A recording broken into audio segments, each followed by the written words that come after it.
ya. Berarti saya sudah mendampingi Ibu selama 6 bulan ya Bu ya. Ini merupakan pendampingan kita yang terakhir.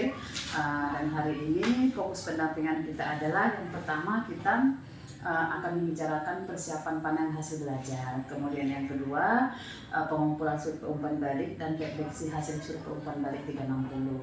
Dan yang ketiga nanti kita akan merefleksi perubahan dalam pembelajaran yang sudah diterapkan selama 6 bulan. Dan kita akan berdiskusi dampak pada diri Ibu dan pada guru ya, pada murid ya Bu ya.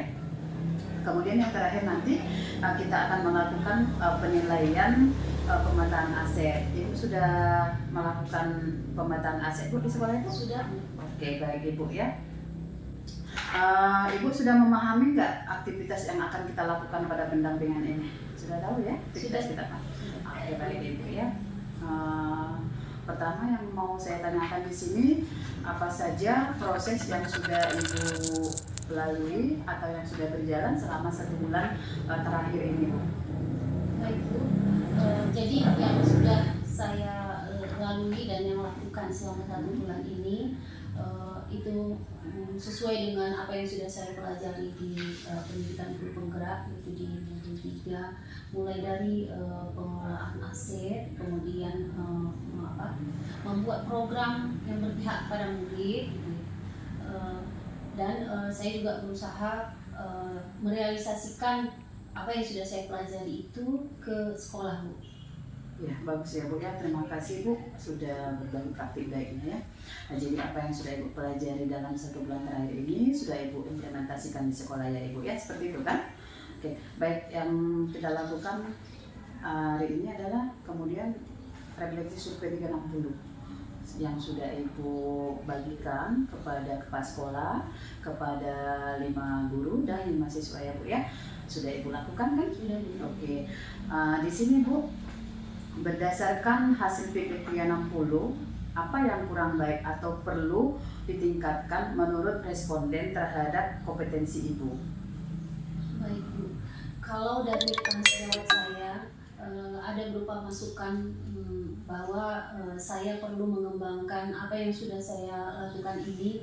Seharusnya saya lakukan lebih awal gitu, karena ada sebagian teman-teman tuh percaya bahwa saya mampu untuk bisa mengembangkan karir saya, dan mereka menganggap kenapa tidak dari dulu untuk maju gitu, dan mereka juga berharap kalau saya juga bisa untuk berbagi dengan apa yang sudah saya dapatkan di pendidikan guru penggerak. Kemudian kalau dari kepala sekolah berharap bahwa apa yang sudah saya dapatkan dari pendidikan guru penggerak dapat saya realisasikan di sekolah. Kemudian kalau untuk masukan dari siswa, mereka berharap bahwa pembelajaran yang baru saja selama saya menjadi guru penggerak yang saya berikan kepada mereka, baik itu strategi belajar, model pembelajaran, mereka berharap seperti itu, bertahan seperti itu atau bahkan lebih gitu Bu. Berarti luar biasa ya Ibu ya, semua sudah meningkat ya dari kita pertama dulu menyebarkan survei 360 ya Bu ya. Bu, yang kemudian Bu, rencana Ibu ke depan untuk dilakukan mengenai kompetensi guru penggerak itu apa yang Ibu lakukan nanti ke depannya? Baik Bu, sesuai juga dengan visi guru penggerak Bu ya. Jadi juga dari pendidikan guru penggerak yang sudah saya dapatkan, saya berusaha untuk merealisasikan apa yang sudah saya dapatkan dari pendidikan guru penggerak, mulai baik itu saya lakukan mulai dari sekolahnya, baik dari kepemimpinannya, jiwa kepemimpinannya, kemudian berkolaborasi dengan teman-teman guru untuk melakukan pembelajaran, kemudian melakukan pembelajaran yang berpihak pada murid, kemudian bisa menerapkan program-program yang berpihak kepada murid. Yang bisa saya lakukan akan saya lakukan Bu, karena bukan berarti semua bisa berjalan mulus, karena program guru penggerak ini juga perlu dukungan dari semua pihak yang ada di sekolah Bu. Jadi yang menurut saya memiliki yang peluangnya bisa saya lakukan, maka akan saya koordinasikan dengan kepala sekolah dan saya akan mengajak guru-guru untuk berkolaborasi untuk melaksanakannya. Berarti yang Ibu libatkan nanti untuk meningkatkan kompetensi guru penggerak itu siapa saja seperti itu? Yang bisa saya libatkan seperti yang sebelumnya saya ada pernah juga berkolaborasi dengan guru IPAS, Bu. Jadi untuk guru IPAS saya ada berkolaborasi melakukan pembelajaran bersama murid. Mungkin yang berikutnya karena sesuai dengan peran saya, Bu, di sini kan saya sebagai wakil kurikulum, mungkin saya akan lebih mengarahkan, kemudian memberikan masukan-masukan berupa program-program yang bisa dilakukan oleh teman-teman guru, baik untuk di kelasnya ataupun dalam kegiatan-kegiatan yang lain, baik itu intra, ekstra maupun kokurikuler. Luar biasa ya Ibu ya, nanti mudah-mudahan bisa Ibu terapkan, implementasikan nanti bersama rekan sejawat ya Ibu ya. Baik Ibu, kita masuk ke perubahan dalam pembelajaran Ibu selama 6 bulan. Ini kan PGP ini kan sudah dilaksanakan 6 bulan ya Ibu ya. Jadi kita mau melihat seperti apa sih perubahan yang terjadi dalam proses pembelajaran Ibu mengikuti PGP ini. Setelah Ibu menjalani 6 bulan pendidikan guru penggerak, perubahan apa yang Ibu rasakan yang berkaitan dengan kompetensi guru penggerak? Baik Bu, sebelum saya mengikuti guru penggerak ini Bu, mungkin pikiran saya terlalu sempit soal pembelajaran di kelas Bu, karena dulu juga saya tidak mengenal yang namanya kebutuhan belajar siswa. Setelah saya ikut dalam pendidikan guru penggerak ini Bu, saya tahu bahwa ternyata dengan kemajuan zaman, kemudian kemajuan teknologi, ternyata kita harus menyesuaikan kebutuhan belajar anak itu sesuai dengan kodrat alam dan kodrat zaman. Jadi setelah mengikuti guru penggerak Bu, saya mulai melakukan asesmen diagnostik kepada siswa yang sebelumnya tidak pernah saya lakukan, hanya mengajar saja gitu, tanpa mempedulikan apa nih yang dibutuhkan oleh anak-anak di dalam kelas. Setelah itu Bu, di dalam guru penggerak ini juga saya mengenal yang namanya pembelajaran berdiferensiasi, karena sebelumnya saya juga masih asing dengan istilah ini, walaupun ada saya dengar, tapi saya nggak tahu seperti apa sih pembelajaran berdiferensiasi ini. Setelah di dalam pendidikan guru penggerak ini, saya baru jelas seperti apa pembelajaran berdiferensiasi ini. Kemudian untuk siswanya sendiri di dalam kelas, siswa juga merasa senang gitu ya, karena sebelumnya mungkin siswa monoton dengan kondisi atau situasi belajar yang seperti itu saja. Setelah di pendidikan guru penggerak ini, saya juga paham kondisi siswa sehingga saya bisa menyesuaikan pembelajaran itu dengan mengisi, misalnya dengan melakukan ice breaking atau pembelajaran interaktif, seperti itu Bu.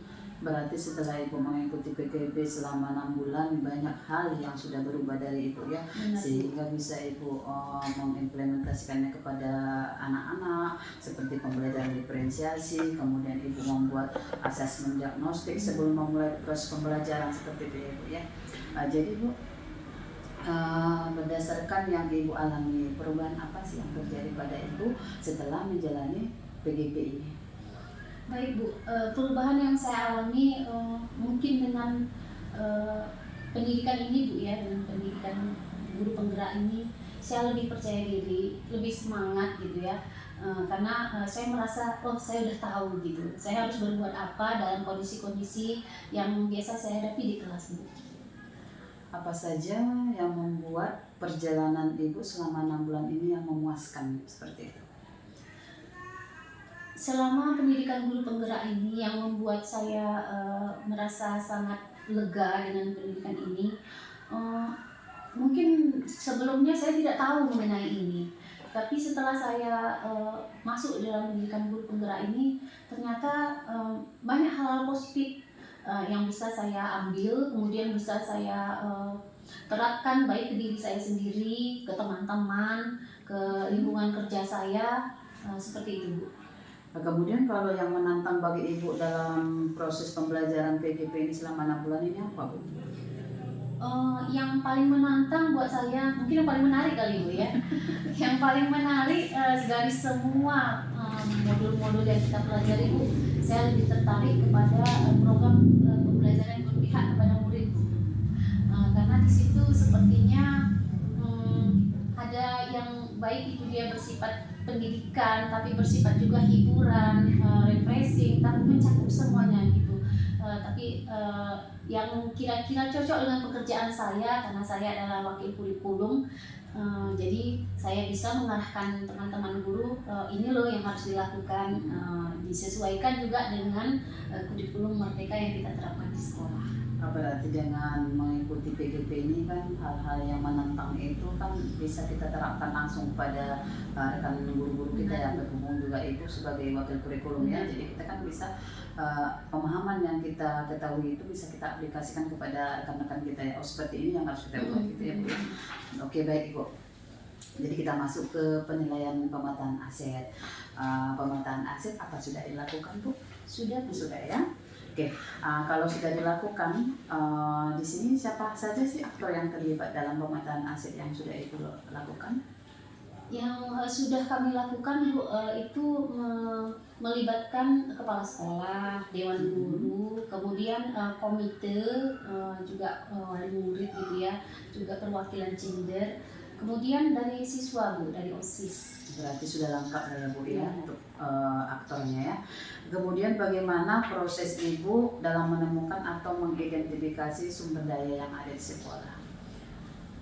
Kalau saya sendiri mengidentifikasinya dari apa yang sudah saya gunakan sebelumnya dan apa yang sudah saya manfaatkan sebelumnya di dalam proses pembelajaran. Kemudian selain itu saya juga sudah melihat apa yang aset-aset yang memang sudah tersedia di sini. Selain itu saya juga melihat dari masukan-masukan dari teman-teman gitu kan, masukan dari siswa juga.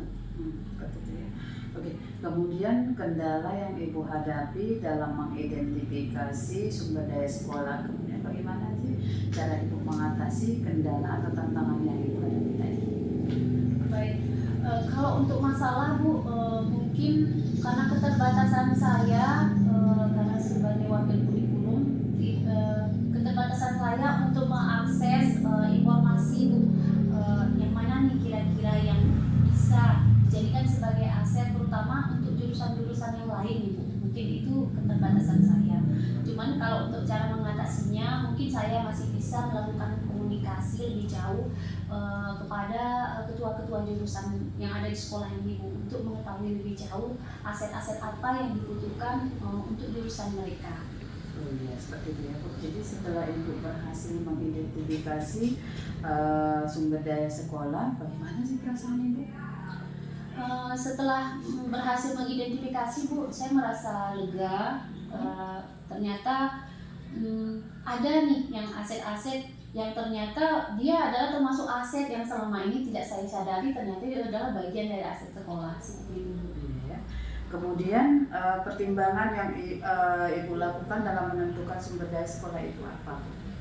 Pertimbangannya Bu, bisa tadi dari kebutuhan belajar siswa, kemudian masukan-masukan dari kepala sekolah, masukan dari teman-teman guru. Selain itu saya juga melihat sumber daya yang memang ada di sini. Apakah terdapat hal lain yang dapat dijadikan sumber daya sekolah yang belum Ibu temukan dalam proses yang sudah berlangsung? Iya ada Bu, mungkin yang terbatas Bu ya, yang terbatas yang mungkin saya belum maksimal gitu ya.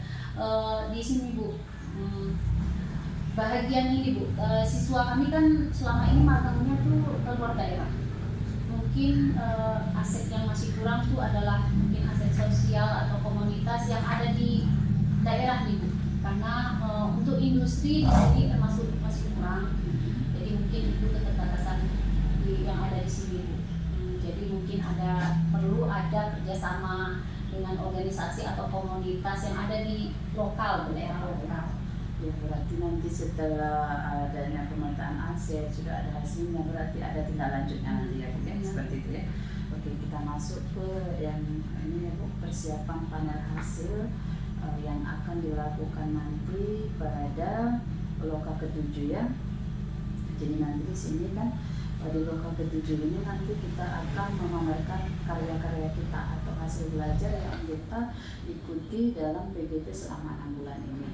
Jadi apa ide untuk persiapan panen hasil belajar lokal karya ke-7 nanti? Apakah sudah Ibu menemukan ide apa sih yang akan pamerkan gitu ya, akan dipamerkan di dalam lokal karya ke-7 nanti?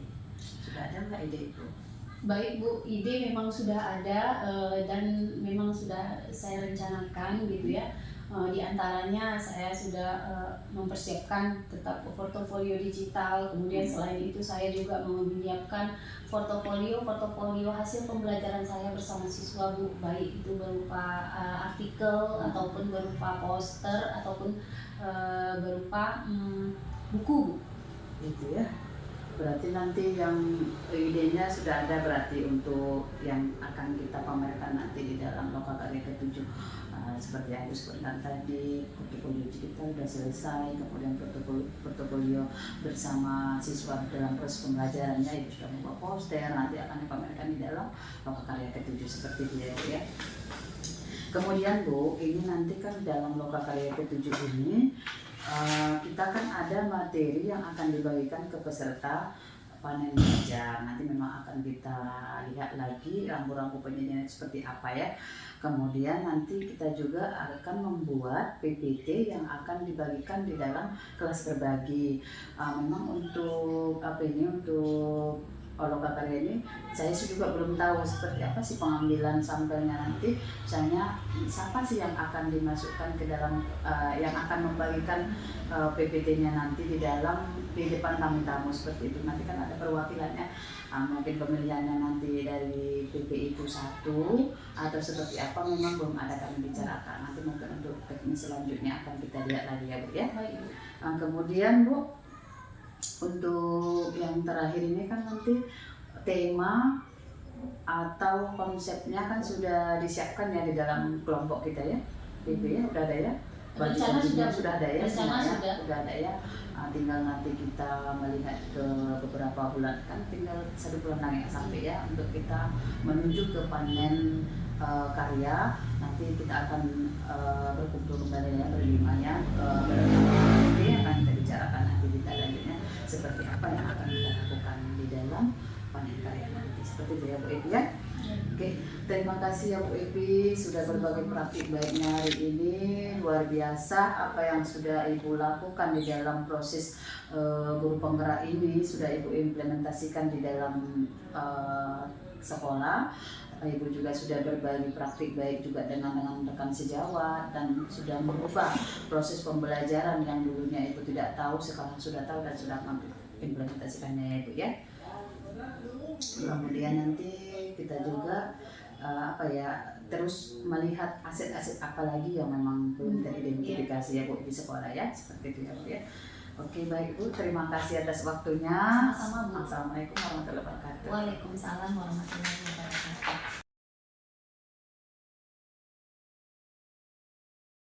Assalamualaikum Pak. Waalaikumsalam Bu. Pak, hari ini kita akan melakukan wawancara mengenai pemetaan aset di sekolah ya Pak ya. Ada beberapa pertanyaan yang saya ajukan, semoga Bapak nanti berkenan untuk menjawabnya ya Pak ya. Insyaallah. Nomor 1 ya Pak ya, yang ingin saya tanyakan, bagaimana proses Bapak dalam menemukan atau mengidentifikasi sumber daya yang ada di sekolah Pak? Sumber daya yang ada di sekolah ini tentu kan banyak Bu ya, dan ini sudah memadai kalau kita lihat dari secara fisik sudah memadai lah. Cuma kalau kita diskusikan dengan teman-teman, mungkin ada kendala itu kita identifikasi Bu, supaya kita carikan solusi. Kemudian apa saja kendala atau tantangan yang Bapak hadapi saat melakukan identifikasi sumber daya sekolah dan bagaimana Bapak mengatasinya? Sebenarnya kendalanya kalau kita sungguh-sungguh kan tidak ada, cuma kadang-kadang kan waktu yang tersedia untuk semua kawan-kawan dan kita kadang-kadang kan untuk menentukan waktu itu bisa molor gitu. Cuma kan ini harus kita lakukan. Untuk mengatasinya ya harus kita sisihkan lah karena ini penting kan. Kita harus sediakan waktu, dan kita sepakati waktunya bersama. Kapan bisa? Ada udah cocok kita kumpulkan.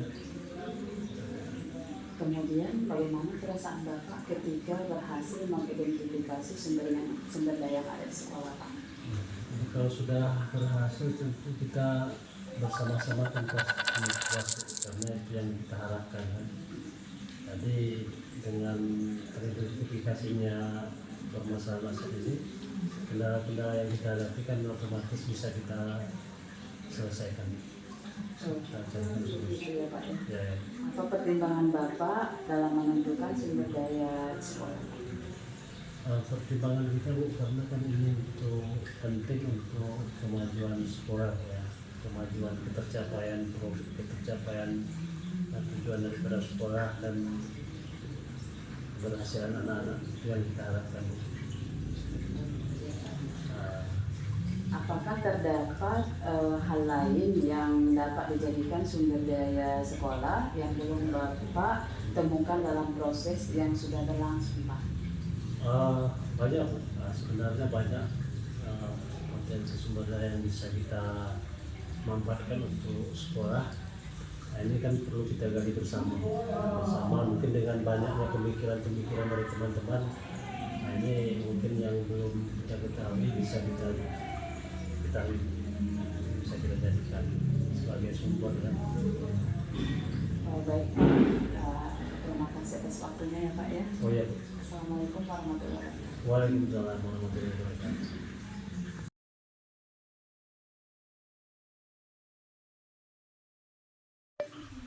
Assalamualaikum, Pak. Waalaikumsalam, Bu. Pak, hari ini kita akan melakukan wawancara tentang pemetaan aset ya, Pak, ya, di sekolah Bapak ya. Ada beberapa pertanyaan yang akan saya ajukan terkait pemetaan aset di sekolah. Bagaimana proses Bapak dalam menemukan atau mengidentifikasi sumber daya yang ada di sekolah, Pak? Mengidentifikasi Bu ya sumber daya tentunya yang pertama dari hasil survei.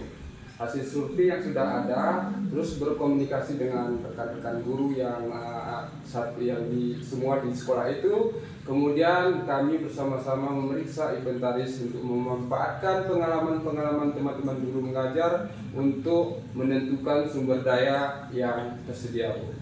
Dan saat pertemuan berlangsung, semua yang berhadir pada kesempatan itu memberikan pendapat tentang bagaimana keadaan aset yang ada di sekolah ini.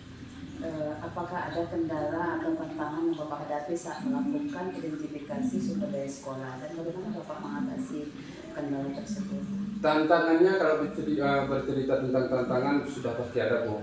Yang pastinya dari segi waktu, keterbatasan informasi, sumber daya yang tersedia, itu tantangannya. Kemudian kualitas sumber daya asetnya bagaimana, dan cara kami untuk mengatasinya dengan mungkin manajemen atau mengatur waktu yang efisien salah satunya.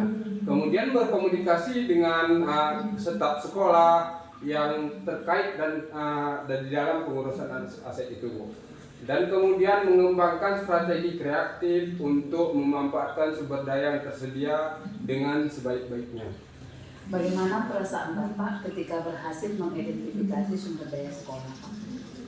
Perasaan ketika sudah berhasil mengidentifikasi tentunya perasaan lega itu timbul. Lega dan puas dan merasa lebih siap untuk mempersiapkan pembelajaran yang efektif dan kreatif di bidang aset. Apa pertimbangan Bapak dalam menentukan sumber daya sekolah? Pertimbangan dalam menentukan sumber daya sekolah meliputi itu ketersediaan sumber asetnya Bu. Yang pertama, kemudian merasa lebih kecocokan dengan kebutuhan pembelajaran serta kemampuan siswa dalam memanfaatkan fasilitas yang sudah ada. Pak, kemudian apakah terdapat hal lain yang dapat dijadikan sumber daya sekolah yang belum Bapak temukan dalam proses yang sudah berlangsung? Ketika kita melihat proses yang berlangsungnya, tentunya jawabannya iya. Terdapat banyak hal lain yang dijadikan dengan sumber daya sekolah yang belum ditemukan. Dalam proses yang sudah berlangsung seperti dukungan dari organisasi, masyarakat, kerjasama dengan komunikasi lokal, kegiatan ekstrakurikulernya, seperti sumber daya yang belum eksplorasi sepenuhnya oleh guru dan sekolah yang sepenuhnya bertanggung jawab di sini. Baik Pak, terima kasih atas waktunya ya Pak. Assalamualaikum warahmatullahi wabarakatuh. Waalaikumsalam warahmatullahi wabarakatuh.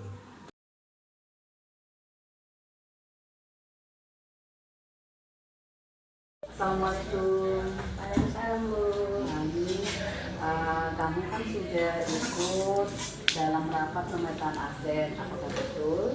Ibu, Ya. Nah, jadi ada beberapa pertanyaan nanti yang Ibu ajukan yang bisa kamu jawab mengenai pemetaan aset di sekolah. siap. Yang pertama di sini, bagaimana proses kamu dalam menemukan atau mengidentifikasi sumber daya yang ada di sekolah? Jadi saya dan teman-teman OSIS berbincang dengan guru dan staf sekolah untuk mencari sarana fisik dan digital serta berpartisipasi dalam ekstrakurikuler untuk menemukan aset yang dibutuhkan dalam pembelajaran, dan saya dan teman-teman diberi kesempatan untuk memberikan pendapat. Kemudian apa saja kendala dan tantangan yang kamu hadapi saat melakukan identifikasi sumber daya sekolah dan bagaimana kamu mengatasinya? Jadi tantangan yang saya hadapi saat mengidentifikasi sumber daya di sekolah adalah seperti keterbatasan pengetahuan saya tentang aset yang ada dan keterbatasan akses atau pemahaman saya kurang. Kemudian bagaimana perasaan kamu ketika bisa mengidentifikasi atau berhasil mengidentifikasi sumber daya di sekolah? Jadi perasaan saya jika berhasil mengidentifikasi sumber daya di sekolah adalah semangat dan puas dan memanfaatkan sumber daya tersebut dalam pembelajaran kami. Terus apa pertimbangan kamu dalam menentukan sumber daya sekolah? Pertimbangan saya adalah dengan melihat hubungan aset dan pembelajaran atau kegiatan ekstrakurikuler, kesediaan, akses, serta kualitas aset dalam pembelajaran kami. Kemudian apakah terdapat hal lain yang dapat dijadikan sumber daya sekolah yang belum kamu temukan dalam proses yang sudah berlangsung? Ya, masih ada. Contohnya kesempatan magang atau kerjasama sekolah dengan industri lokal masih sedikit. Terima kasih sudah Ibu wawancara hari ini, sudah memberikan jawaban-jawaban atas pertanyaan Ibu hari ini. Terima kasih ya. Assalamualaikum.